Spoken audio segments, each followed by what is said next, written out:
It's not hard to bet on companies that are just saying, hey, we're going to pull all the levers we can to buy more Bitcoin.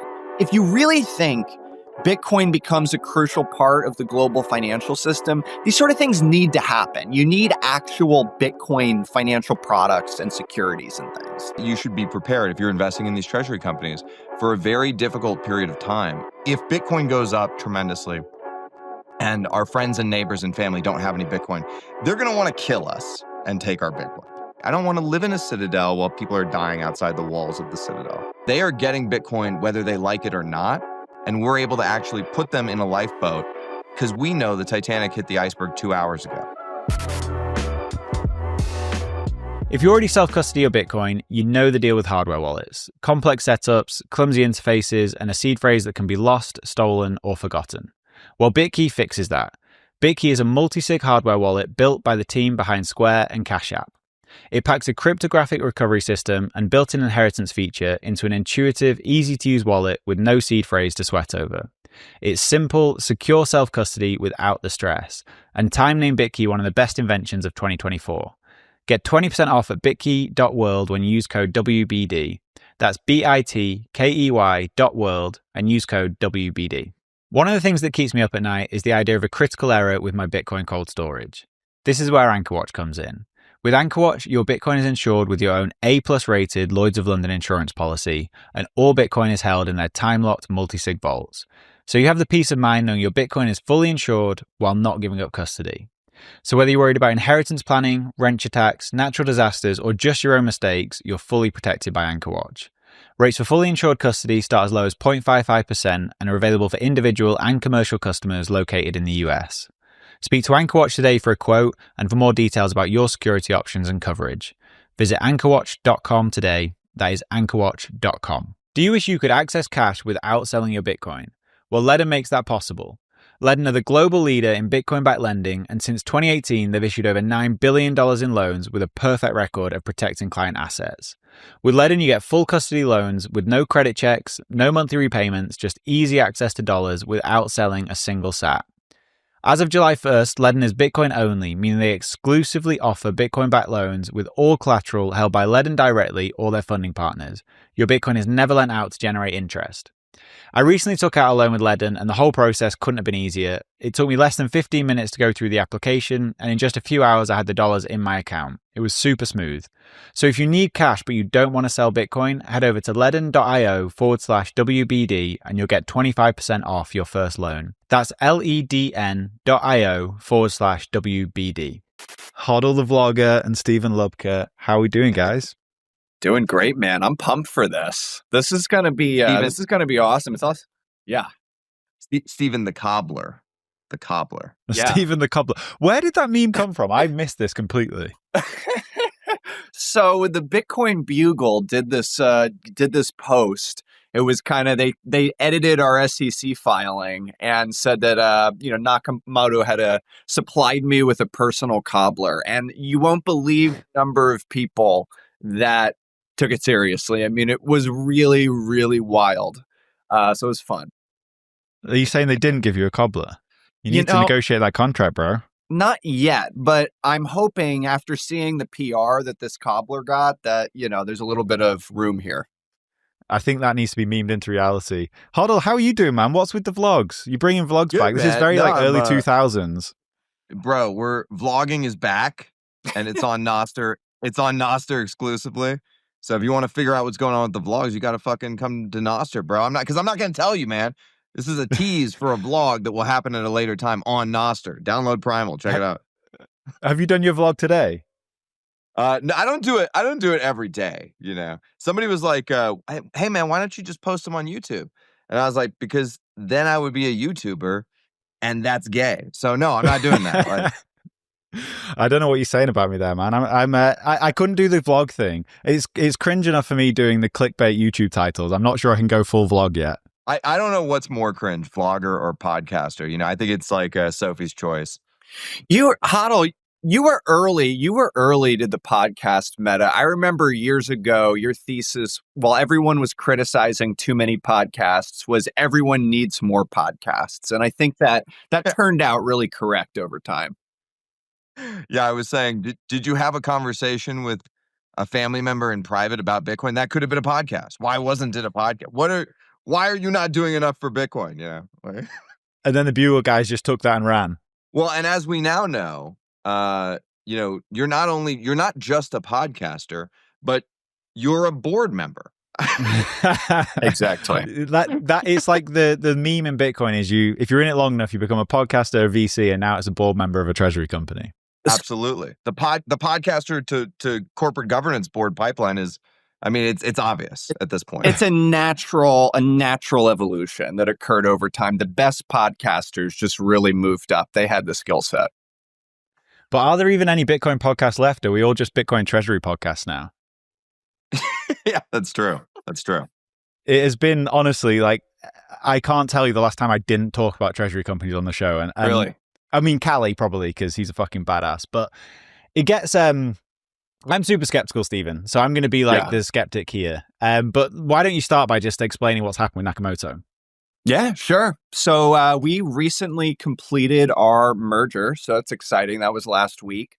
And we basically had raised a PIPE transaction. So we raised some money to go public and launch a treasury company. I think the unique thing for Nakamoto is that it's playing on let's call it the playbook that UTXO had been running for over the last year. And that was Metaplanet, Smarter Web. It was a lot of these like very, very successful international plays. And so Nakamoto was in part, that's not the whole thing, but it was an attempt to run that playbook, run that strategy with more capital and more reach. And, there's other elements to it. There's operating businesses and synergies and kind of a lot we're excited to do. But it's the international thesis kind of playing out. So US listed, but launching kind of first movers in each international capital market. Like, one of the things that I've been pretty skeptical about on this is the idea of like a Bitcoin treasury company in every jurisdiction. Because I don't know if they all need it. Like, the way I've kind of looked at this is there's going to be strategy, probably a few others, and then a really long tail of kind of shit. And like, why do you think every jurisdiction needs its own treasury company? Yeah, so I think the basic thesis, and you could have some edge cases in very small markets where maybe that doesn't play out, but the basic thesis is that there is a ton of capital. If you're in Brazil, if you're in India, if you're in Japan, there is a ton of capital that cannot easily buy US equities and also in many cases can't easily buy Bitcoin. So these are funds that have mandates. These are pensions. These are all sorts of vehicles, retirement accounts that have to invest in kind of local or regional equities. And then outside of the mandates and the have to, you have it's a pain. It's difficult. It's like maybe you could, but it's actually very cumbersome. You have to set up a U.S. brokerage account. You need a U.S. bank account. You have to go through certain regulatory hurdles that are different country by country. And then finally, there's often elements of like a regulatory arbitrage. So in Japan, people are familiar with this with Metaplanet. There was a tax treatment where you got taxed way more heavily on Bitcoin than on equities like Metaplanet.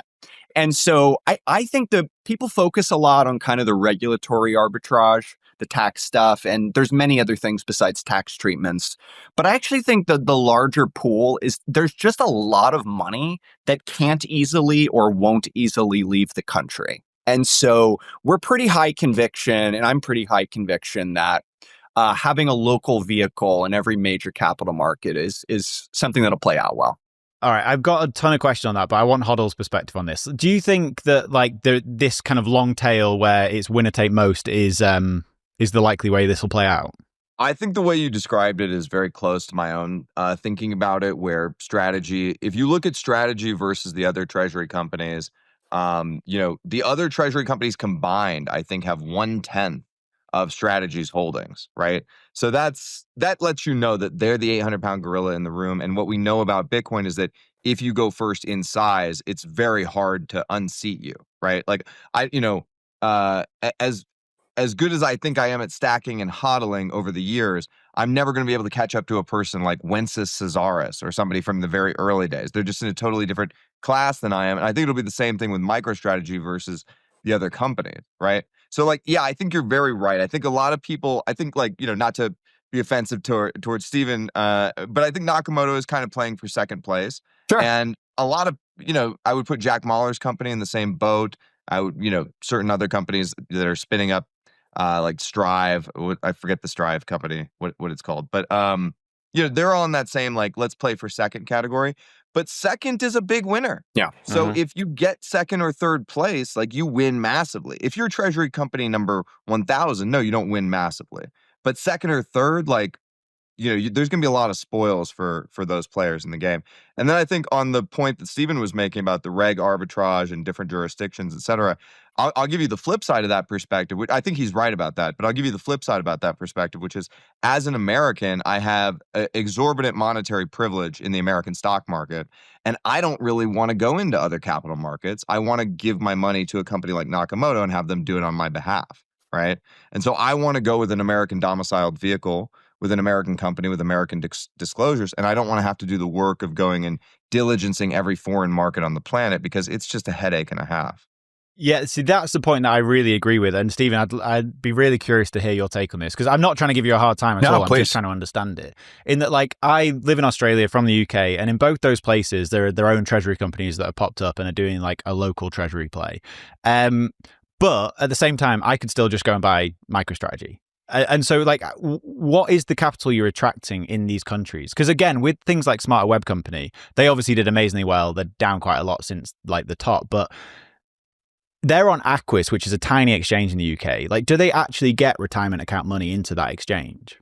They do. There's a ton of domestic volume. So even with, an OTC ticker listed in the US, so there's easy US access. I think on a lot of days, it was 50-50 or 60-40 trading volume. And that was kind of later on once they had grown. So there's a material chunk of that. And you think the US is a very big market that really is coming from local players. And, in the US, this was pretty remarkable, I think. And obviously that was UTXO. That wasn't Nakamoto. I'm just kind of speaking from the outside here. It was before I joined. And it's a different, entity. But, there was a huge kind of local, almost nationalist, like a patriotic element to it that happened, where in these groups, there was a lot of people that really liked the fact that it was a British company, a UK company with UK operators, and they wanted to support something locally. That's even more true, right, in Japan. Right. In Japan, they love that Metaplanet is a Japanese company, and they would much rather give their money to a Japanese company than to MicroStrategy, assuming, quality is there and those sort of things. And so I think both we see that kind of observationally in the discourse. You also see it in the trading volume, but there is it's not just a thesis. There really is capital that comes from those jurisdictions and goes to these vehicles. And I want to echo, something David said. Like, yeah, our goal is second place. Like, our goal is we're not coming here saying, oh, Michael Saylor, da da da da. Like, what HODL said is correct. It's like when you have that much of a lead, that's a huge lead. That's difficult to surmount. But to get second or to get third, that's a huge accomplishment, right? You don't have to say like, oh yeah, this is gonna overtake strategy. It just has to be, this is gonna be an effective vehicle for accumulating Bitcoin at scale. And also Bitcoin's gonna go up over time. So is the plan at Nakamoto to, obviously you're investing in all these companies all over the world, but are you also running your own Bitcoin strategy in the US? Correct. Yeah, absolutely. So we have the US NASDAQ listed vehicle that is, and it's Kindly MD is the current listed name, and I should be clear about that. But we plan to run the full Treasury playbook. So raising capital, buying Bitcoin on the balance sheet, taking on debt, buying more Bitcoin, these sort of things. The difference is that while we're running that playbook, we're also going to take a percentage, like a portion of that Bitcoin on the balance sheet, and we're going to deploy it in kind of equity investments or other investments in these international jurisdictions or other strategies. So I think we're going to be more active is what I will say. Like we definitely are going to be a little bit more active while still conservative. It's not like the whole balance sheet gets deployed, and even on a regulatory basis, we couldn't do that if we wanted to. But we're going to be a little bit more active, and I think that'll be interesting as I think more of that comes to market. So the plan there, I assume, is to be higher leverage than the rest of them because you're not only doing your own treasury play, but you're investing in others. And so I assume that's your plan to get to second place. Yeah, I think we do want to be higher leverage. I actually think MicroStrat, I think Saylor would agree with this, but I think MicroStrategy is actually underlevered. And a lot of what they've been trying to do has actually been to get more leverage. If he could sell 5 times as many preferreds and raise the leverage ratio, I think he'd do that in a heartbeat. And when you think about the concept of having leverage in one of these vehicles, that's actually very self-reinforcing to the MNAV. Like if you have embedded leverage that is cheaper than what an individual can get, it makes sense you're paying a bit more for that vehicle because you're acquiring the leverage with it. Hold on. Do you again, we're kind of talking on behalf of you here, Stephen, but do you think the risk there with that strategy is that this is going to be a long tail? There's a lot of stuff that's going to fall by the wayside. And by investing in those, you're adding quite a lot of risk to the business. Yeah. Yeah, absolutely. I mean, listen, higher leverage, higher risk, right? I think that, I'm sure Stephen will admit this, that it absolutely is a higher risk play than something like MicroStrategy. And if you're an investor, I think the question you have in your mind is okay, MicroStrategy seems like a guaranteed winner. Seems like there's kind of consensus about that. And I feel confident. I've owned MicroStrategy now for 5 years, and it's performed very well despite all the recent drama on Twitter. There's a lot of new investors in MicroStrategy who are like, "What the hell, man? I thought this was levered below Bitcoin. What the fuck, dude? What? It was supposed to go up more, bro." So anyway, we talk about that in a minute. But for me as a long-term holder of MicroStrategy, I've been very happy with its performance, and I will just continue to hold it into the future. Full disclosure, I do also own some Naka, and I view Naka as a fast horse in the race. But if Naka underperformed over some medium period of time because of some of these risk factors, it wouldn't necessarily surprise me. Now, I do have a decent degree of confidence in leadership, but when you're taking a bet on, these are two completely different things. Saylor has shown that he's genius savant level at financial engineering and financialisation. I mean, nobody is better at him than that. And if you're going to compete with him, you got to not only do that well, but you are going to have to differentiate yourself from him. And I think some of the interesting things about guys like Nakamoto or Jack Mallers is that these are more Bitcoin nativist. If we're going to, one piece of criticism I would give MicroStrategy and Saylor, even though they've been lighting the world on fire, is that every time they try and do something endogenous to Bitcoin, some type of Bitcoin technology play, it seems to kind of fizzle out, not really go anywhere. Everything they've announced, they had a digital identity announcement. I mean, there was a business analytics announcement. Where do these things kind of go? They just kind of fizzle off into nothing. And I think that's actually an opportunity for the young guys who are coming up, Steven and David, or Jack, or some of the guys that are, working over at Strive. There are opportunities there to differentiate themselves from MSTR, and those that do it correctly are going to, they're going to print money. They're going to get very rich. But obviously, walking the tightrope is difficult, and you can fall. And that's, something that investors should be aware of, I think. Do you have plans to do any Bitcoin, have a Bitcoin business model within this as well as just doing the treasury plays? We absolutely do. And that's another point of kind of differentiation here. And I think it's an important one in the long term. So I think just speaking theoretically, I think the end state of treasury companies is they need to find a way to either to synergize the balance sheet with operating businesses. Like I don't know when that is. Maybe that's 5 years, 10 years, who knows? But at the end of the day, this kind of current opportunity compresses. And then it's like, okay, well, what do you do with this balance sheet? You've got, hundreds of thousands of Bitcoin. How are you going to leverage that? I don't mean leverage, but how are you going to use that to drive returns, to drive cash flow?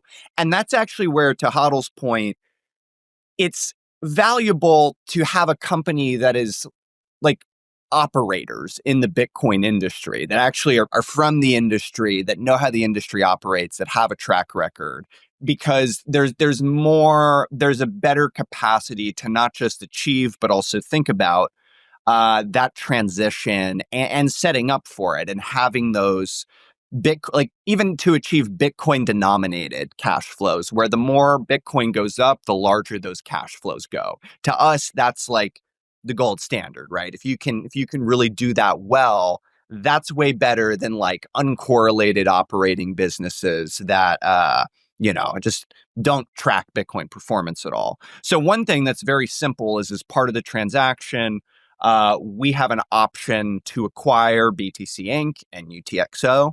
And so obviously that's the conference, that's the media business, asset management. So that's kind of something that is already known to the market and on the table of kind of rolling that in, and also working to synergize that, and also working, hey,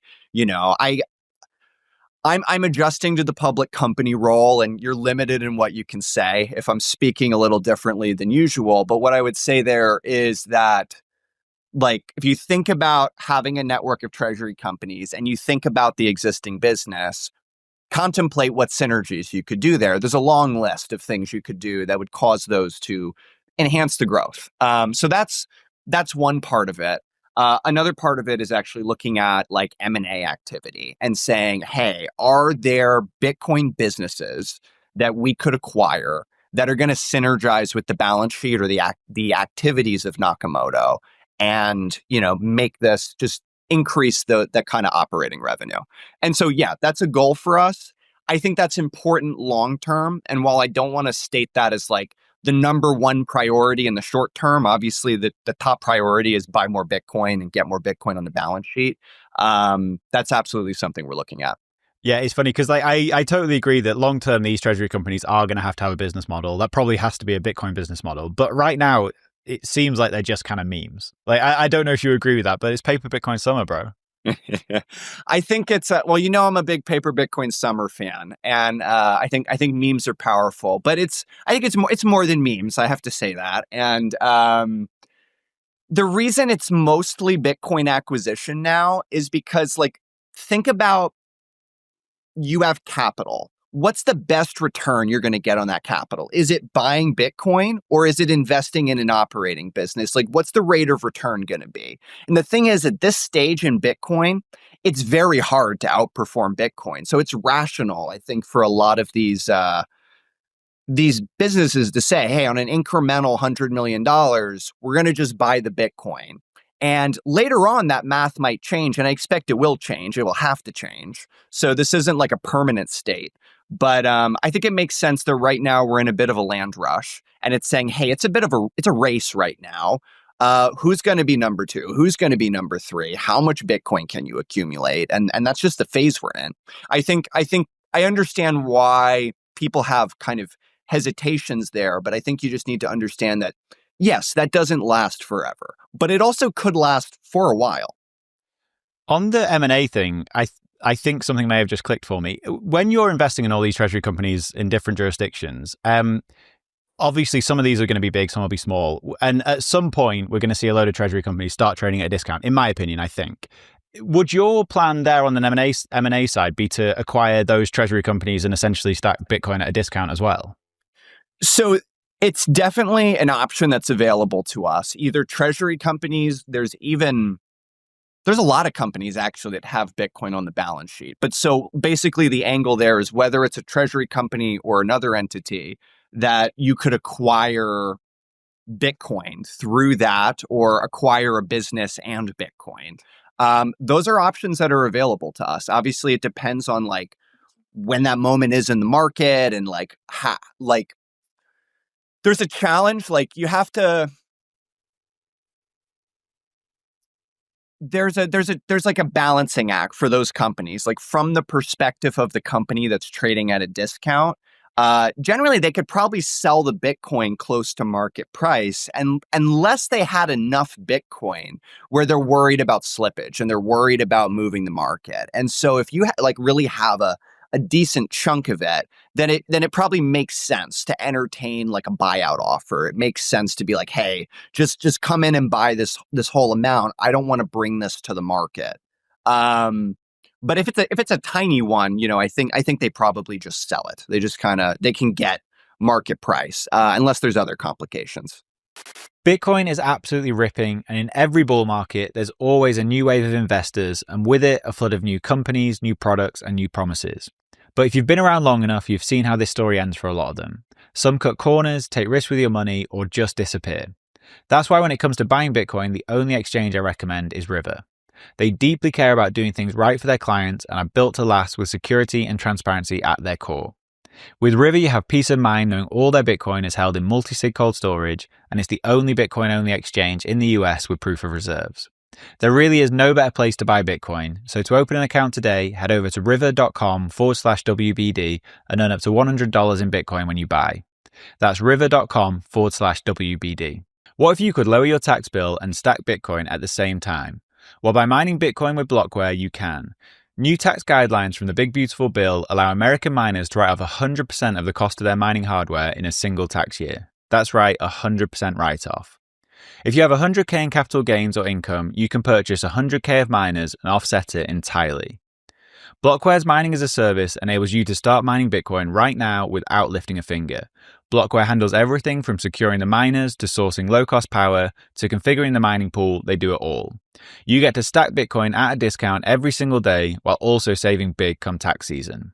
Get started today by going to mining.blockwaresolutions.com/WBD, and for every hosted miner purchased, you get 1 week of free hosting and electricity. Of course, none of this is tax advice. Speak with Blockware to learn more at mining.blockwaresolutions.com/WBD. This episode is brought to you by the massive legends Iron, the largest Nasdaq-listed Bitcoin miner using 100% renewable energy. Iron are not just powering the Bitcoin network, they're also providing cutting-edge computing resources for AI, all backed by renewable energy.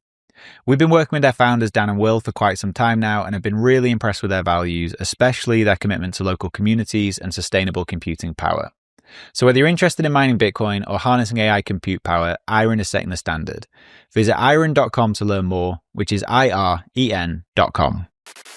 So I definitely want to get into what happens in a bear market with these things. But HODL, before we do, Bitcoin price is down 7% or something. It's like a tiny, tiny drop for a bull market, but people are freaking out. And I don't know, the read I have from that is that people are too exposed to Treasury companies, which have been pretty slammed over the last few months. How do you take that in? There's definitely some of that going on. I think, you have this perspective with Treasury companies. Part of my thesis has been that there's a bubble forming in Treasury companies. Mm-hmm. And, when I say that, people give me this pushback where they go, well, I don't see it. Like, they're not taking too much leverage. There's only 60,000 coins that are outside of MicroStrategy. Like, where's the bubble? And it's like, that's fair. I think we're in the infancy of a bubble. I think this is like zygote stage of a bubble, right? But I think the bubble is going to grow because I think the average investor, what do they really want now that they understand? Like, the Bitcoin story is implicit in the hearts and minds of almost everybody I talk to who's under 45 years of age now at this point. That's a new phenomenon. Like, I went out for drinks with some friends, and every single person, these are guys I know from high school, every single person at the bar knew the price of Bitcoin without me mentioning it or bringing it up. Wow. That's a big deal. It's the first time that's ever happened. And I'm now noticing that people have realized, they watched Bitcoin go from nothing to $100,000, and they realize that the Bitcoin story is going to happen. But for some reason, they have a cognitive bias where they think that they are not going to be a participant in the Bitcoin story. So for those that do choose to participate in the Bitcoin story, what's their next thought? I'm late. I need to catch up. How do you catch up? With leverage. What are the Bitcoin treasury companies? Levered Bitcoin. So, there's this sort of idea, I think, amongst the public, especially retail investors, that, these treasury companies can be like a time machine back to 2017 Bitcoin prices. And that idea, I think, is the ember that grows into a massive bubble. And also, Bitcoin is an idea whose time has come, and the market's starting to realize that.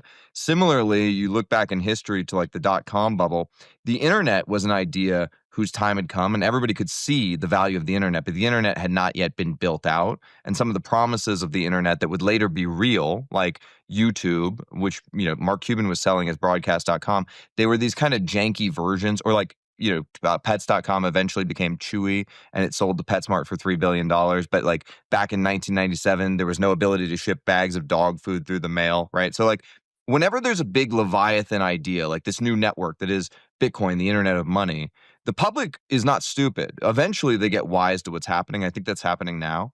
And, that's why I say we're in the infancy of a bubble here. They get wise to what's happening, and then they start to go through the same machinations that those of us who've been in Bitcoin for a while have been going through the last 10 or 15 years, where you go, oh shit, Bitcoin's going to change everything. It's going to do this. It's going to do that. It's going to do this other thing. And then what happens?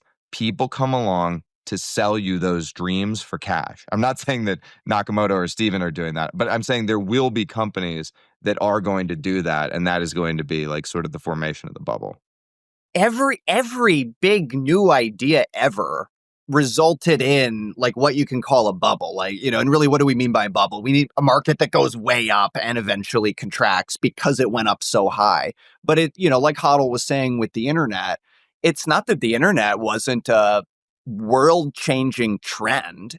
It's just that like it's rational from the perspective of the market. When there is a big new idea, what the market does is saying, hey, let's invest, let's bring as much capital as we can, as fast as we can to this, and we're going to push the boundaries, and we're going to find the limits, and we're going to find what works, and we're going to find what doesn't work, and then we're going to cull all the stuff that doesn't work, and we're gonna double down on the winners and the survivors. And that's like, there's an economic logic to that. And it happened with the internet, it happened with railroads, it happened with telecom.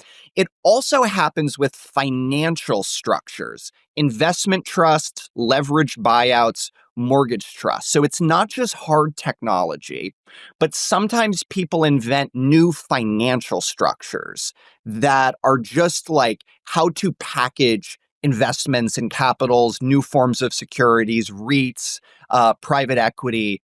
The roots of private equity and the roots of REITs both found themselves like were created in what you could call bubbles in financial instruments. It wasn't so much that it was technology, it's that people were packaging assets in new forms, getting a premium on those assets, and using that to raise capital and grow. It's a similar angle. I'm not saying those are exactly the same or it will end the same way, etc.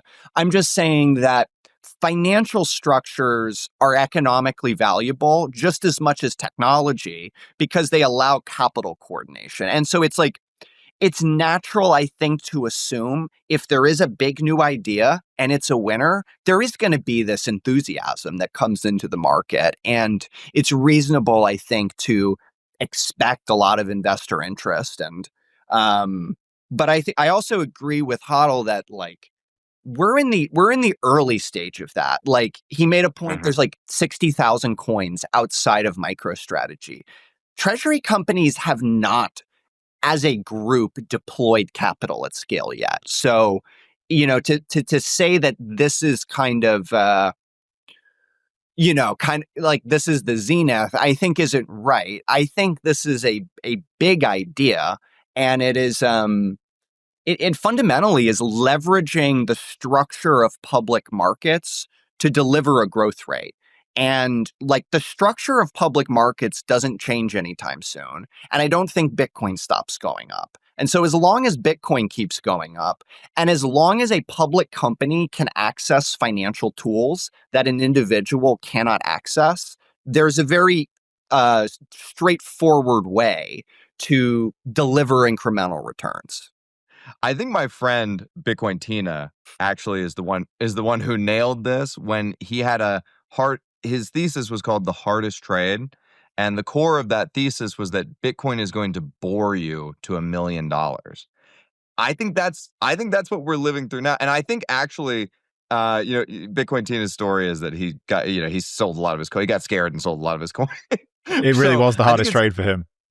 Yeah, I think it's ironic, or, it's sort of a Greek tragedy in the sense that the hardest trade was literally so hard the man who coined the hardest trade couldn't hold through the trade, right? So like it's going to be a very long, there's an old saying, idiom in Wall Street called wear them out, scare them out.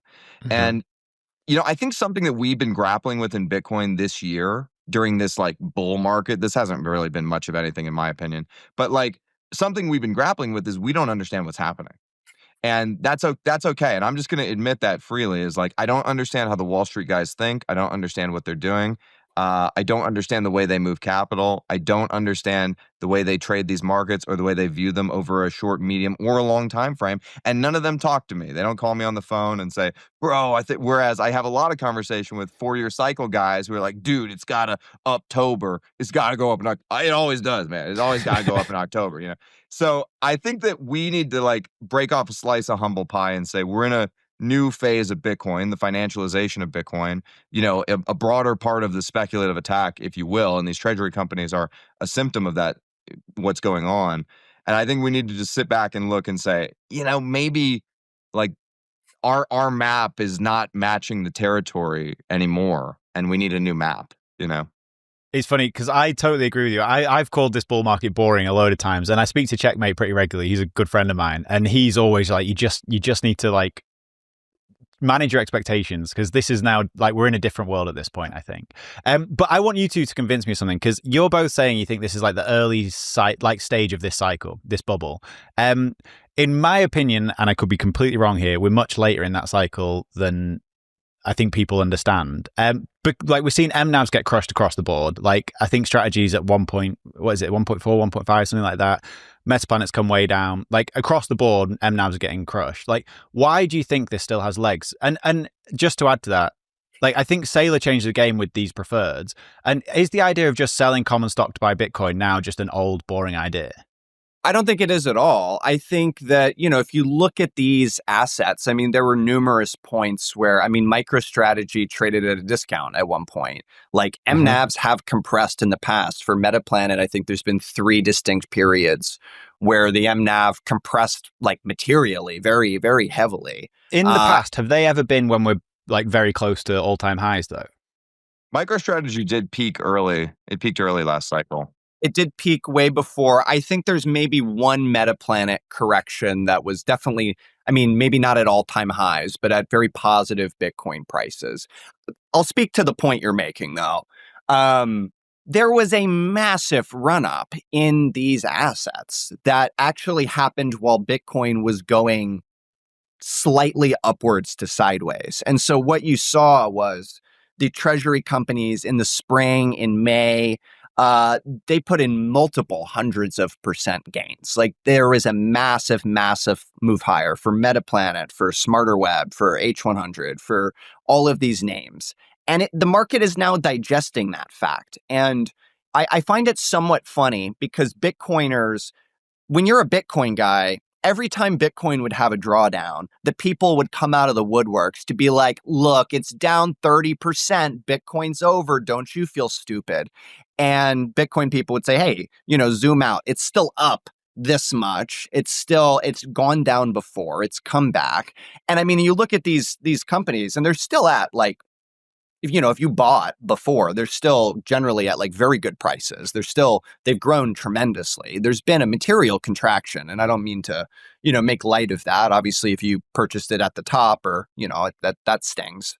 But I just think the structure. So anyways, it's happened before, and this is a volatile asset class. And I just didn't, in that, I don't see an idea or a trend that really got exhausted or that had a fundamental event occur. Like something happened that like really interrupted it. And so then they compressed. I think they just went up a tremendous amount. They had a blow off top and they are consolidating. Time will tell, of course. But the reason I like outside of just speculating on what happened in the past, the reason I'm optimistic in the future is because I do not believe that Bitcoin becomes a global asset without there being securitization along the way. Not that Bitcoin needs that. I'm not saying Bitcoin needs securitization. I'm saying you can't invent the hardest monetary asset in the world and not expect it to come into securities markets and not expect Wall Street to do things with it. And the size of these things is like this big right now. Like, I don't believe that there was like, oh, there was a 6-month attempt at Bitcoin securitization and now it's over. Like, again, time will tell, but I think this is a big idea. And I think so. I speak with a lot of investment banks on a day-to-day basis now. I speak with analysts, I speak with investment banks. I was surprised, very pleasantly surprised. They all love the idea. It actually makes more sense to them than Bitcoin. Bitcoin was hard for them because there's no cash flows, there's nothing to model. You can't really plug anything into a spreadsheet. With these, it's much more speaking their language. There's capital being raised, there's a growth rate, you can calculate various metrics, you can model this out. And as I've talked with a number of investment banks, many analysts, some who understand this really quite deeply, they're all very excited, and it's still the early days for them. They're wrapping their heads around it, but they're very. I think there's a very positive reception to having something like this and being able to participate in the Bitcoin landscape from a securitization lens. Firstly, I want to put a disclaimer here and say, I am not trying to convince anybody to buy Treasury companies. I wouldn't try and convince you of it. I don't want to convince the audience of it. I do it myself with about 20% of my portfolio, right? Still 80% Bitcoin. And the 20% has grown to 20% mainly because of MSTR's overperformance, right? And so that's where I'm at with it. And even, the guys I talk to in the background who are the biggest Treasury guys tell me they're 50% Bitcoin. Okay. So that's kind of where people are at. And if you want to go 100% in in some Treasury company that you just heard about, in Bangladesh, that's on you. And I'm not recommending you do that. I think we all know that the best way to get from here to there is in self-custodied cold storage Bitcoin. That is without question. Now, some people are choosing to go further out on the risk curve, going to the casino, et cetera, right? And that's okay. They can do that, but I'm not going to promote it. Okay. The other thing here is I think when you talk about you're not quite seeing it yet. I think one thing that's been interesting to me is that, like I said, the Bitcoin story is now accepted. Bitcoin earned that. It fought tooth and nail for years and years. It scratched and clawed its way in the hearts and minds of market participants, and it proved itself, indisputably in its price performance and in its history and in its, robustness, its decentralization, et cetera. And it's funny to me because even people who I don't think believe in Bitcoin, like Jim Chanos, who are shorting MicroStrategy, are out here saying, well, hey, yeah, I believe in Bitcoin, but I don't believe in MicroStrategy. So I'm arbing the difference between the two. I think that the MicroStrategy, it's interesting. The MicroStrategy shareholders have been very displeased lately on Twitter. I don't know if you've noticed. Mm-hmm. But there's been a lot of whining and kvetching about the price and, the ATMs and the this and that, the MNAV. I think what's going on is we know this from being early Bitcoiners is that you're going to have to go through this process of the market, the market sort of proving out why these MNAVs deserve to exist and expand into the future.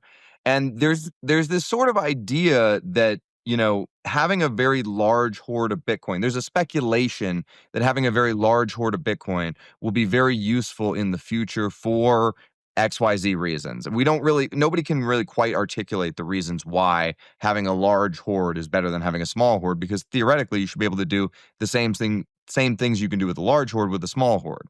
But there's this idea sort of when you invest in MicroStrategy that long term, and speaking of vibes, this was my vibe when I first invested in MicroStrategy is company with the most Bitcoin wins, dude. I don't know what to tell you. That's just how it goes.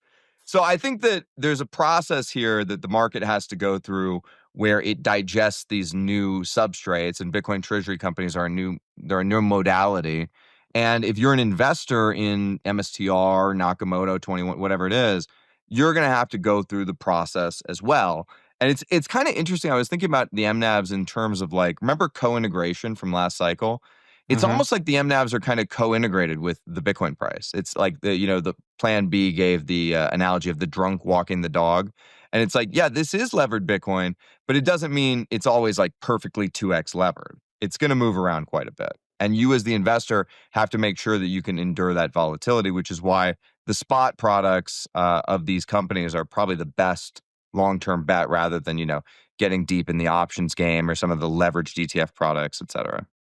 All right, I've got millions of questions in there, but Stephen, I want to go back to something you said first. I agree with you that the securitization of Bitcoin is inevitable. It's going to happen. I'm not against that in any way because, Bitcoin's money for enemies. People are going to use it however they want to use it. But the question I would have is, why are you so convinced that this is the model? This is the way that Bitcoin will get securitized? And then to add to that, you also said, when Bitcoin goes down, we're all zoom out, bro. But if you ask me, is Bitcoin going to exist in 20 years? 100% yes. I've quite literally, we all have bet our lives that Bitcoin is still going to be here in 20 years. If you ask me if XYZ penny stock treasury company is going to exist in 20 years, I'm probably at less than 5%. So I think there's a difference there. But why is this the model? Why is this how Bitcoin will be securitized? Yeah. So, I think it's, and let me, I hope I can keep all these points in mind at the same time. I first want to say my goal in coming on here is also not to tell people to go buy treasury stocks. I've never said that. I've never been like, oh yeah, man, you got to go put all your money in these things or do something like that. And I think me and David have both been very vocal of cold storage Bitcoin is irreplaceable. So just throwing that out there, now to your question. Yeah, I am in no way saying that some individual treasury stock or corporation or any corporation really. You could even, I think Bitcoin's going to be around longer than Amazon. I think Bitcoin's going to be around longer than Ford. You know what I mean? When you start talking about an individual corporation, you're talking about a corporate entity with operators, with business decisions and all these things. Those things don't last as long in many cases. Sometimes, I'm not saying no corporations stick around. And I think there's a lot of virtue in trying to build something. And we would like to be in that category of building something that lasts. But it's different than a decentralized network, right? And so I think there's just this thing that I think few people are saying that Bitcoin, the asset, or Bitcoin, the network, and treasury companies are comparable in the same way, that they exist in the same place of the risk curve, especially if you're talking about tiny new ventures that are just getting going. And that's to a point that I agreed with from HODL's, that this is early. These companies don't have a lot of coins. I'm a lot more confident that MicroStrategy will exist in some form than one of these new companies with under 1,000 coins, right? And that's just, you have a risk curve now, but the risk curve is BTC denominated. That's kind of the cool thing. And that's a side point. But so I agree with you. These are not at all the same thing or comparable. But risk isn't exactly a bad thing. And I know there's a big, I think the fiat world is there's no savings. Savings doesn't exist. There's only investing. You have to invest to save. And Bitcoiners are screw that. You should be able to save your money. That's Bitcoin. I don't want to have to take operating risk just to keep my value. That's beautiful. I love it. But if you take that all the way to the other side, all we should ever do is save. No one should ever invest in any venture. No one should ever deploy capital or go out the risk curve or anything like that. I don't think that's right, first of all. I think it's very obviously not right, because if everyone did it, the entire economy would stop because no one would have businesses, right? So you need actors that are investing in enterprises to keep everything going. So anyway, so these things are different. Now, what your question was, why is this the vehicle? I think this is the beginning of a shell of a vehicle. I'm not even saying this, we've got it all figured out. This is how you do it. And I think that's been evidenced in the MicroStrategy story, where it's evolved over time. What he was doing in the beginning and what he's doing now are very different. And there are new products and there are new angles. And it's because this is in very many ways being worked out. And But do I think there is a strong value in having an operating entity or a business that is touching Bitcoin directly, that has the express corporate mandate of acquiring more Bitcoin? Yes, I do. And I think there's evidence to this today. When you look at these filings, we had the largest sovereign wealth fund in the world, the Norwegian Sovereign Wealth Fund, report they doubled their MicroStrategy position, roughly speaking. They had a large increase in it in their last reporting. We had huge investment banks that are constantly reporting this. Why didn't they buy the ETF? Because they want to invest in equities, in corporations. There's mandates, there's tons of restrictions, there's all of these different reasons. But you see these very large pools of capital are buying MicroStrategy stock, in some cases also even Metaplanet. These represent mediums that capital allocators need. And so one of the reasons I'm confident on this is because when you understand kind of the whole investment landscape and securities landscape, there's just people that need something like this. And so in many ways, treasury companies are very pragmatic, and they're responding to like what's right in front of us, which is that people have demand for levered Bitcoin. There are many actors that have demand for they need to buy corporate equities. They can't do the spot ETF, or they don't want to do the spot ETF. And due to the structure and moment in time of fiat, of where we are, of Bitcoin and fiat, that there is value to be provided by leveraging the tools of public finance to acquire Bitcoin. And that's the thing I'm really bullish on. Like you said, like, why do you think these are the right vehicles? Because when you think about this moment in time where capital markets are like, hey, like HODL was saying, fine, we believe you on Bitcoin. Like, we believe you. It's going to be a thing. Bitcoin's going to be a thing. BlackRock did it, and the president. And the next question is like, okay, how do we acquire enough Bitcoin? How do we acquire more Bitcoin in the most capital efficient way possible? And the answer to that question is always going to be a public vehicle. A public vehicle will have a lower cost of capital. And so in many ways, like that's the concept. And so like I'm willing to bet on that concept, and I'm willing to say that like if people want Bitcoin, there will be demand for capital efficiency in deploying it from the perspective of the corporation, right? Obviously, if you buy it at like the maximum MNAV and then the MNAV contracts, that wasn't capital efficient for you, but it was capital efficient for the vehicle. And that's why these things exist. And that's why I think they'll continue to exist. And I think it will evolve. That's my other point, is this is not a finalized, hardened form. These vehicles, I think, will evolve dramatically. So I know I'm a bit of a doomer on this, but I do find kind of the bear take one of the most interesting, and something that people should be sort of aware of and potentially ready for. Like, in a bear market, what do you think happens? And with this, I think it'd be worth separating strategy from everything else, just because of like their size. And I think they're going to be fine. Like, they're pretty underleveraged. I don't think there's a real risk that they go under at any point. So let's start with strategy. What do you think happens with strategy in a bear market, HODL? Do you think they go below 1x MNAV? It certainly could. It certainly could. And I will tell you, as somebody who had a large position in GBTC last time around, GBTC went 50% below NAV, and it had been trading at a premium which was 200% above NAV at some point. And so to go from 200% above to 50% below, it hurts. It stings quite a bit as an investor, and you have to be incredibly convicted in order to make it through. And what happens is with GBTC, and I can predict this will happen for MicroStrategy, because we're already seeing this with like the proof of reserve comments and all this stuff, is at the very bottom, when you're at your most vulnerable and most fearful and most shell shocked, people come along and they go, they don't even have the Bitcoin, bro. They don't even have it. Fucking Michael Saylor spent it on coke and yachts, dude. It's gone, dude. Right? Like that's what happened with GBTC. People started saying that the Bitcoin wasn't even there, and I had to spend 2 days diligencing it and being like, wait a second, no, it has to be there because of this and this and this. And I had to go through all the facts, and of course they did have all the Bitcoin that they purported to have, and so it got repriced when the ETFs came in and blah blah blah. But like there was a tough period of time there where you had to make it through as an investor.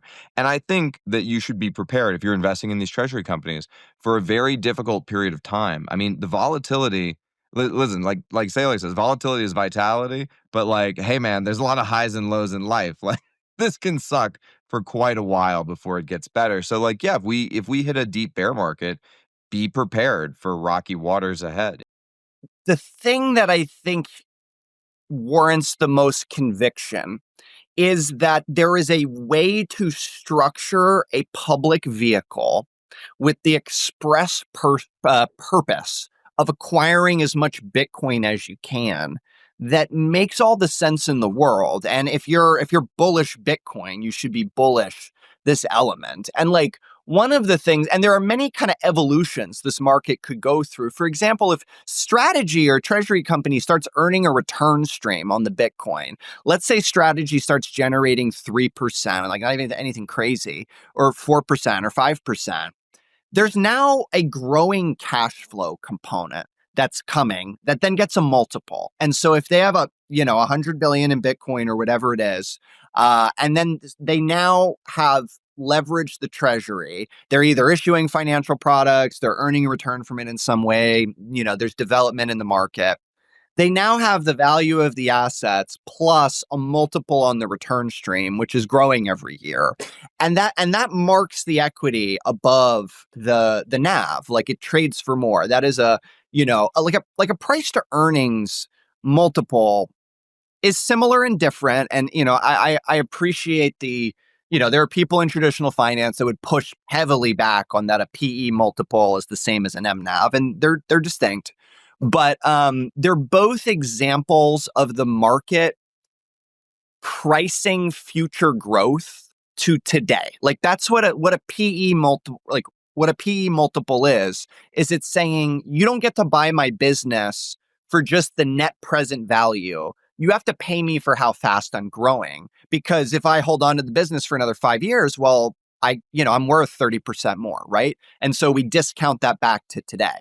And I would argue there's a very similar structural thing with the MNAV because there's a growth rate. There's a growth rate on the Bitcoin per share. So maybe, some of these companies are growing it at a ridiculous rate, but even if, you were growing it at 30% per year and able to do that consistently, like that's worth more than just the net present value. How much more? Who knows? Like, just like what's the right PE multiple for NVIDIA? No, nobody knows. Like there's no right answer there. But there's a simple point that you have to pay a multiple for future growth. And so if these companies get to a point where they're able to synergize the treasury with cash flows, that expands the MNAV or the valuation, which they can then use more effectively to buy more Bitcoin, which goes into the return stream, like the operating, like the cash flows. And so there's a lot here. And it's, again, like I think it's early. I don't think this landscape is fleshed out. And at the end of the day, packaging Bitcoin acquisition efforts in a corporate vehicle gives you just such a wider landscape to operate from. And that's the key principle. That's the thing that I think you can be at this kind of stage, like pretty confident about. I know I'm a bit of a doomer here, but assuming Strategy survives, I think that the rest of the companies, let's say they hold less than 100,000 Bitcoin, I don't know the exact figure. I don't see that as like an existential risk to Bitcoin. We saw someone come and sell like 80,000 Bitcoin a couple of weeks ago. But I do think the more interesting side will be what happens with those smaller companies in a bear market. Yeah. So like if you take, let's say any company that has less than 1,000 coins, like what I don't know is if there's sort of a doom loop scenario where if they're trading at a discount to NAV for a long period of time, if they'll ever be able to get out of that, in the sense that like if there's little liquidity on the stock and they can't just issue more common stock to buy more Bitcoin to try and pump NAV, like what happens? Do they end up having to sell Bitcoin to repurchase their stock to drive the stock price higher? Like this is the thing that I'm not very sure about. Yeah, I mean, if you're a very small company with no cash flow that's trading at a discount to NAV for a long time, that's not a good position to be in. But that's that's not like a category criticism. That's a like this is a poorly operated a company that was just not able to succeed. And I'm sure there will be many of those. And I'm sure there will be, you've talked a lot about like the long tail of treasury companies. I don't know that I've ever responded to that. That long tail will almost certainly exist. There will, we were talking about .com and we were talking about, there's always that long tail. That's almost certainly going to happen. I think the more interesting question is like, are there what do the winners look like? What is the landscape for the winners? Like how many winners? Like what do those companies like turn out as, and what role do they play in the future? So I'm not here to put lipstick on the long tail of quick companies that don't know that do this poorly. Like they will certainly exist, and they won't be in a strong position. And like to survive a downturn, you need cash flow, or you need capital, or you need access to debt, or you need, and so on, right? There's a number of factors that'll help a prolonged downturn in Bitcoin. Now, how prolonged are those downturns going to be? One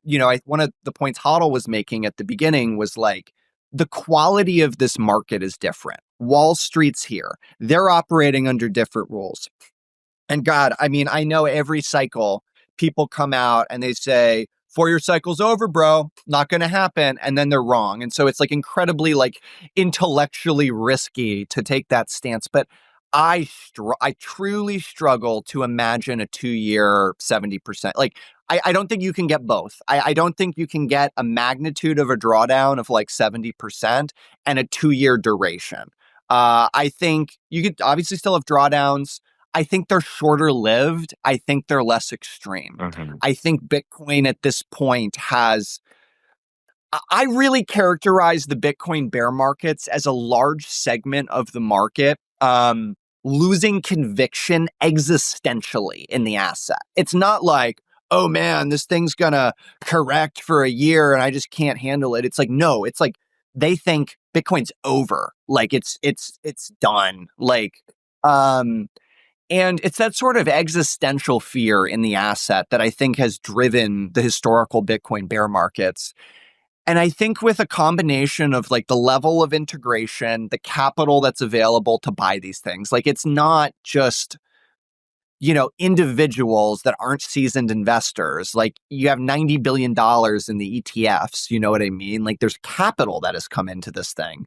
And it will deploy on a discount, especially in a world where, given the macroeconomic environment, given the fiscal environment, given the landscape we're in, Bitcoin's a very attractive asset. And so all of that to say, like, I think companies need to be profoundly prepared for bear market conditions. They need to have a strategy. Like you can't just like, if you not having a constant highly elevated MNAV to operate at like is the end, like you don't, that's not a sufficient strategy.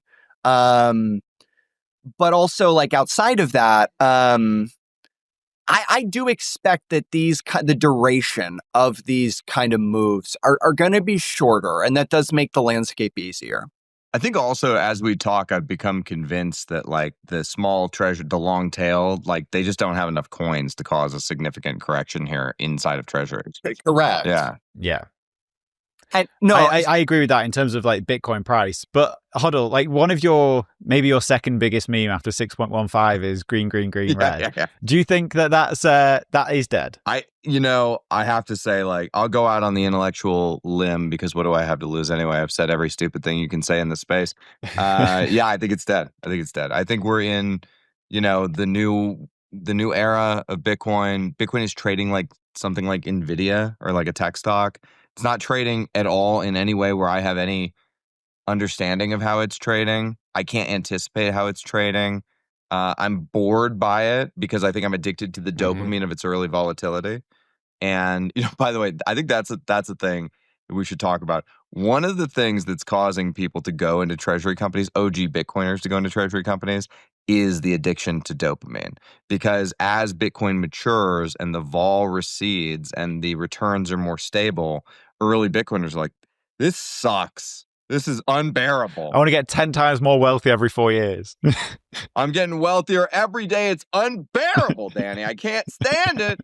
I need to be poor and then rich again and then poor again and then rich again. So I think that's part of the behavior that's motivating people to take more risk, more leverage, higher volatility. We're addicted to it. I totally agree. And one of the funny things is, like, I've not been in this as long as you. I got in like 2016, 2017. But like, normally you just get a vibe of what's going to happen. And I don't have the vibe anymore. I don't know what's happening. It's because Larry Fink doesn't call us up and be like, hey, bros. Like we're out of the loop. We're out of the conversation. We have no clue what's going on. It's going to be wild. But I do agree, though. I don't think that these are going to cause any real impact on Bitcoin, assuming strategy survives, which I think it does. Stephen, what's your take over the next few years on Bitcoin? What do you think is going to happen? I know HODL's got a big bet with Pete, which we can talk about. Yeah. I'll point out something. Many times in this conversation, and I'll answer your question, but many times in this conversation, you've been like, I think strategy's fine. Mm-hmm. In that is there's a little bit of an admission there that is saying, well, if you get big enough, if you get XYZ, then this thing can work. And, then it's kind of... Can I clarify my point there? Because you are right. I do think it's size. I think size is probably the most important factor. And I don't know what the right size to hit is. But I think also I'm... bullish might be the wrong word, but I'm very confident that their preferreds are going to work pretty well. Yeah. I think that's tapping into a huge market. It's exciting. Are the preferred something that you would look to do at Nakamoto? Carry on your answer, but also... Yeah, absolutely. And I think the preferreds are very exciting. And that's an example, this reinforces the thesis I've been trying to present, that only an institution with a large enough balance sheet of Bitcoin can issue those products, because you need a counterparty that's taking the directional risk.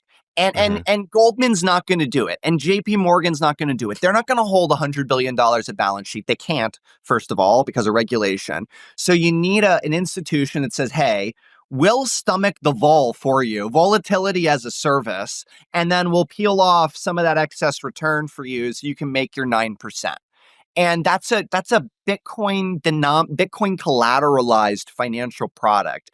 I think you see more of those things. I think that's part of what's evolving here. And this is what I mean by the securitization of Bitcoin. I didn't just mean treasury companies. I mean products, security products that treasury companies produce that require Bitcoin collateral. If you really think Bitcoin becomes a crucial part of the global financial system, these sort of things need to happen. You need actual Bitcoin financial products and securities and things.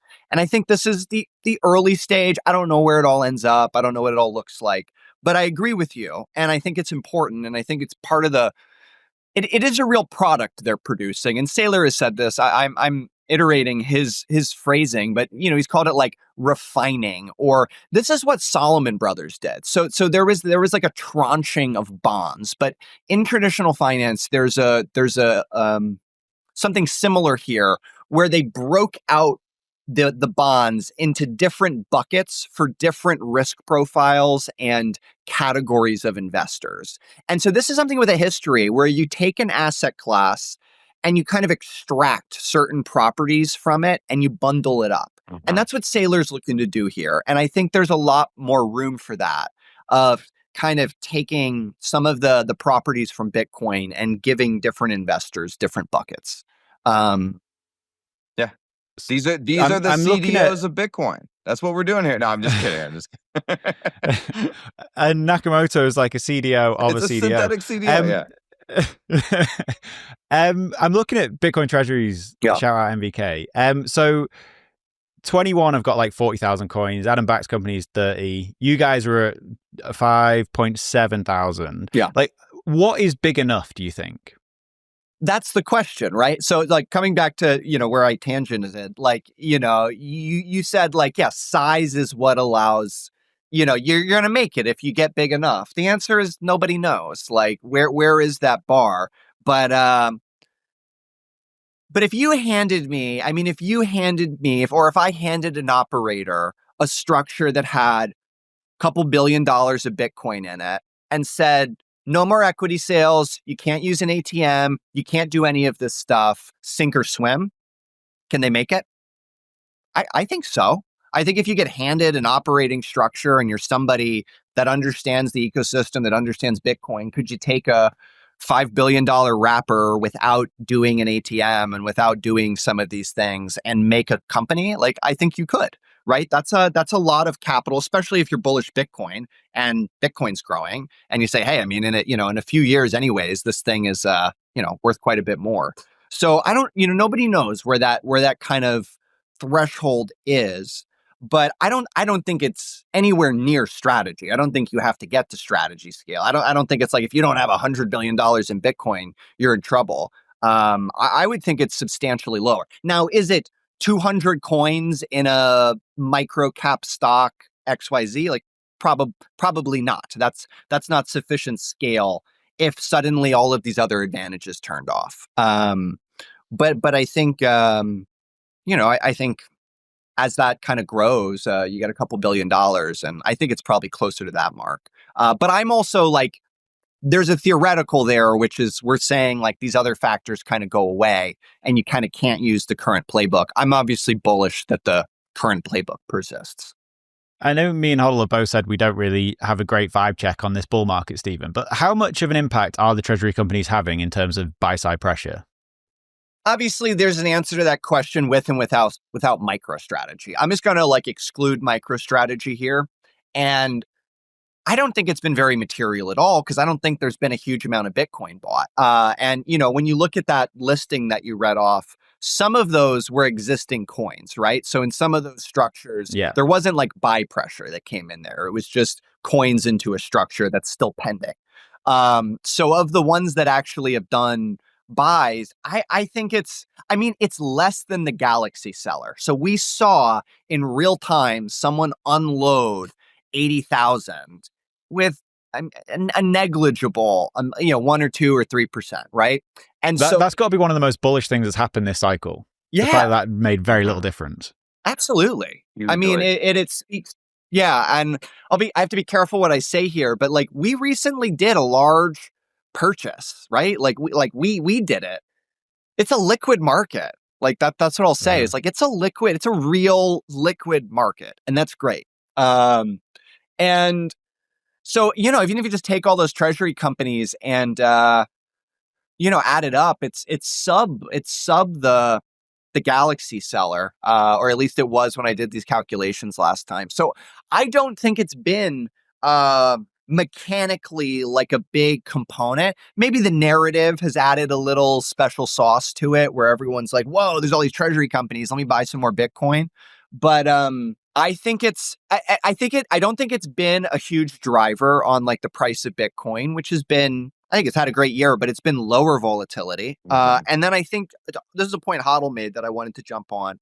I think these companies, in some ways, volatility as a service, or they're a way to go get higher vol on Bitcoin. Bitcoin's trading at lower vol. In some ways, you could even, including MicroStrategy, you could argue that the treasury companies are stabilizing it a little bit. They're almost exporting the vol. They're saying, hey, we're gonna bid Bitcoin every week, no matter what, and that's gonna stabilize Bitcoin, and then we're gonna trade at a higher volatility. Do I think that has really happened at scale yet? Not to a huge degree, but I think it absolutely could be part of the landscape you're looking at. Well, I guess that also plays into the hands of your narrative in the sense that if the CAGR of Bitcoin is dropping over time, that makes the treasury plays more interesting.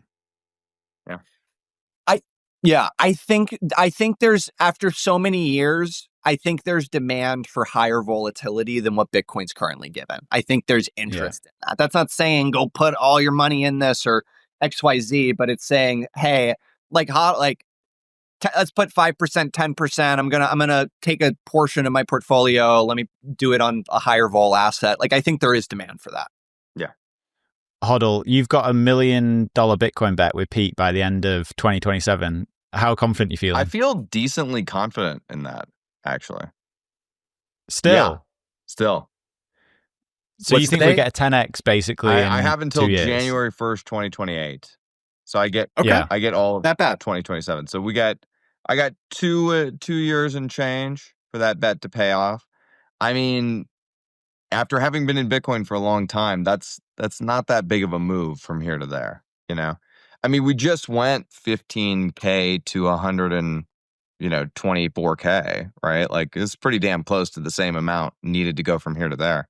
So really it's contingent on, is the 4-year cycle over, right? And so I guess, implicitly and explicitly, I'm in on that thesis with the bet with Pete, The thing that I could see playing into your hands, I don't know if it'd be anywhere near big enough to get to $1 million in 2 years, but like I think Trump is going to run things insanely hot next year. Everybody thinks like that, going into yeah. the midterms, maybe that's the problem. Maybe everyone thinks that and it won't actually happen. But that's a scenario I could see playing out. Why do you think it can hit 1 million in such a short period of time? Well, I think that, first of all, that's, it's not that short of a period of time. It's 2 years, right? Which is like the same amount of time it took to go from here to there. And I think, again, like the 4-year cycle could be over. And so that's the reason why, is because this is trading in an entirely new way that's, unknown to most of the actors in the space. So like, yeah, if we get the right macro environment, that could definitely happen. I think right now the bet would be to fade me and think Pete is going to win the bet. But I don't know. I still feel like I have a decent 50-50 odds in order to win. I fucking hope you win that bet. Well, we all hope. We all hope I win that bet, right? Even Pete hopes you win that bet. All right. Before we close out, anything you want to finish on? This maybe isn't the closing note, but you mentioned running it hot. You have to. That's also part of the landscape here. Is we tried to rein in the spending. We tried to cut. We tried to rein it in. We tried to shore it up. The market pitched a fit. It was politically challenging to do. And I mean, it's a valiant effort in many ways, but like what ended up happening was the reality of like, you got to grow your way out of it, or at least try to grow your way out of it. And you're seeing that messaging coming out of the Treasury. That's this whole stable coin, like it's like a twin stable coin AI bet where it's like, we're going to get a lot more buyers for the debt. We're going to issue a ton more debt. We're going to invest an astronomically huge amount of money into like AI infrastructure and data centers. And, we're gonna try to drive growth, and that means like a huge amount of money coming to the market. It's very bullish for Bitcoin, and it's it's at a time where I think there are significant uncertainties in the larger world that are both like fiscal and macro, that are reasons why you'd want to own Bitcoin, like expanding fiscal deficits, more money. Also AI, in a way, I think that people aren't talking about, of like, if you do actually get like the bullish AI scenario where there is like a real disruption of like certain jobs and things, that puts a whole lot of variability into like equities, right? Like there could be a lot of equities that their future earnings are very unpredictable. Like if AI starts moving fast enough, it's very hard for me to be like, well, this database company, like, what are they going to be like in 5 years? Or McKinsey, is McKinsey going to be around in 5 years? Like, I mean, if AI goes fast enough, I legitimately don't know. Will that happen? I don't know. But all of it to say, it gives you a kind of unique thing where it's like, well, do you want to keep betting on the forecasting of specific earnings, or do you want to own a fixed supply monetary asset that's just going to kind of broadly benefit from these net trends, right? I think that becomes a more compelling pitch to somebody, right? I think it's more reasonable. It's got the backing of BlackRock. There's institutional level liquidity. It's accepted now. So all of that to say, like, I do think one of the other stories in this whole thing is that we're in an incredibly constructive environment for Bitcoin's growth, and Bitcoin keeps growing robustly, it's not hard to bet on companies that are just saying, hey, we're going to pull all the levers we can to buy more Bitcoin. You know what I mean? Like, obviously, things are tougher in a big Bitcoin bear market and all those sort of things. And I do believe fundamentally, like, you need a management team that has a plan for that, that is preparing for that, that doesn't, like, the whole business isn't betting on this going up forever.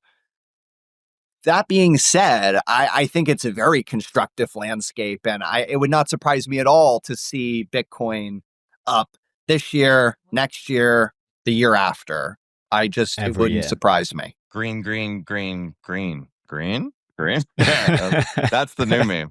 No, I'll close with this. When we were in Vegas together, you asked me about the morality of treasury companies.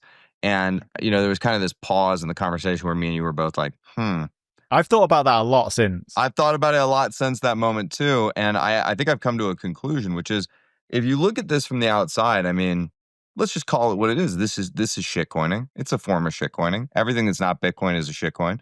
So this is in some sense a form of shitcoin. And some of the things that are going on in treasury companies, they mirror what went on in shitcoins, right? Like with the, private placements, insider access, the in some the most uncharitable view of treasury companies I could give you is that it's a classic you send me 1 Bitcoin, I send you 2 Bitcoin back scam, but the 2 Bitcoin is in the form of the MNAV, right?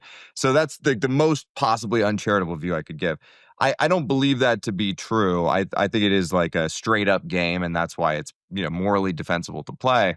But then I thought about the conversation that me and you had, and I was thinking, what is the deeper meta here? Why do I have a feeling that this is okay, whereas when we were participating in the markets a few years ago, I had a feeling that it was immoral to shitcoin, right? And I think a part of it is about alignment.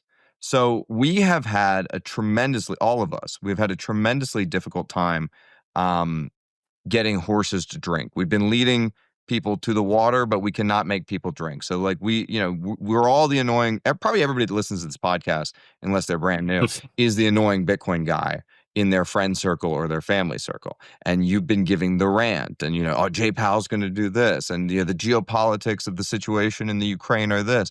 And, oh, did you know that Bitcoin is strictly limited to 21 million? And, oh, by the way, Satoshi Nakamoto, this and that, blah, blah, blah. We're all that guy, right? And, to be frank, most of our family members look at us like we're a combination of insane and retarded. And then they choose not to buy any Bitcoin because we kind of are unkempt and unwashed and uncouth and, just not really well-mannered in society. And that's on us. Maybe some of us should take a shower and put on a nice shirt every once in a while, But I was thinking about this and I was like, okay, like it actually pains me that I can't save people. Call it what you want. It's survivor's guilt. It's this or that. But I'm actually kind of unwilling to leave people behind. And I was like, what does all this have to do with the treasury companies? Is that via passive indexation, we are embedding a shitload of Bitcoin in the public markets. There's 162 million Americans that invest in the public markets, either in the form of straight up stock investment, 401ks, or pensions. So we are giving those people, 162 million Americans, plus investors from foreign markets who invest in the American markets, either via their sovereign wealth fund, or straight up, we are giving them access to Bitcoin exposure. So they are getting Bitcoin whether they like it or not. And we're able to actually put them in a lifeboat because we know the Titanic hit the iceberg 2 hours ago and the water's up to our ankles and we're not going to be in denial about it. We're going to get people in the lifeboat. And I think that's part of what is going on in treasury companies is we're embedding Bitcoin in the markets in a way that's accessible to a vast majority of passive indexation investors, right? And of which there are 162 million. So that plus combined with the SBR is how you get the rest of the Americans in. And then you get to live in a world in which your Bitcoin goes way up, but you don't have to suffer and watch everyone else suffer alongside you as you're getting richer, because that's not a world that anybody actually wants to live in. I don't want to, like, that's Citadel theory. I don't want to live in a Citadel while people are dying outside the walls of the Citadel. I want to do my best to ensure that the people that live around me are taken care of and, that everything is going to be copacetic. Now, okay, I can hear the people being like, awfully high-minded bullshit for a shitcoiner, dude. What happened to you, dude? I used to listen to you, dude. I brown bagged my lunch because of you, American HODL, dude. I named my kid after you, dude. I live my life by some of your mottos, dude. I have 6.15. What happened to you, dude? You think it's okay to do treasury companies? Dude, fuck you, dude. Fuck you, man. Fucking piece of shit. So I can hear that. I understand. But that said, I do think that this is the meta on the morality of shitcoin treasury companies. And to be, I said shit. That's a Freudian slip there. I said shitcoin treasury companies. But to be honest, like there's alignment with us too, because if Bitcoin goes up tremendously, and our friends and neighbors and family don't have any Bitcoin, they're going to want to kill us and take our Bitcoin. So let's prevent that from happening by embedding Bitcoin deep in the public market so later it can be seized by the government. Y'all, I'm American HODL. It was great to be here. I hope you have me back soon. What a way to close it out. Steven, any last things? Where can people find you? Where do people find out more about Nakamoto? Yeah. Show your links. HODL, that was fucking amazing. Yeah, I'm on Twitter, Steven Lubka. Look up my name. DMs are open. Reach out anytime. Nakamoto. Also on Twitter, nakamoto.com. We got a great URL. Yeah, just I run investor relations. So if you have questions or you want to learn more, I'm the right guy to reach out to, and happy to chat. And go to primal.net/HODL for HODL's daily vlogs. This was amazing. Thank you guys. Appreciate it. Yeah, absolutely. Good to be here. I don't give a shit.